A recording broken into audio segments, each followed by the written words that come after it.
পাল্লা দিতে পারি।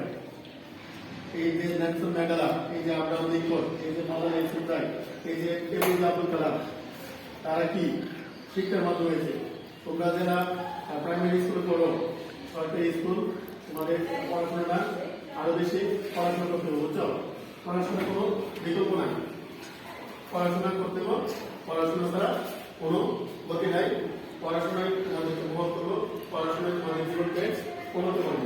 পড়াশোনা ছাড়া কোনো গতি নাই। পড়াশোনা করবো। ডাক্তার, ইঞ্জিনিয়ার, এমপি, মন্ত্রী, ডিসি, ম্যাজিস্ট্রেট, নোবেল লরিয়েট, কবি, সাহিত্যিক, দার্শনিক সবকিছু তোমরা কি শিক্ষার মাধ্যমে করবে। তোমাদের অন্য কেউ যদি পড়াশোনাতে তোমাদের ডিস্ট্রিক্ট করতে চাও, তোমরা এটা চলে দেওয়া, তোমরা পড়াশোনার প্রতি, শিক্ষার প্রতি তোমরা কি বেশি গুরুত্ব দিবা।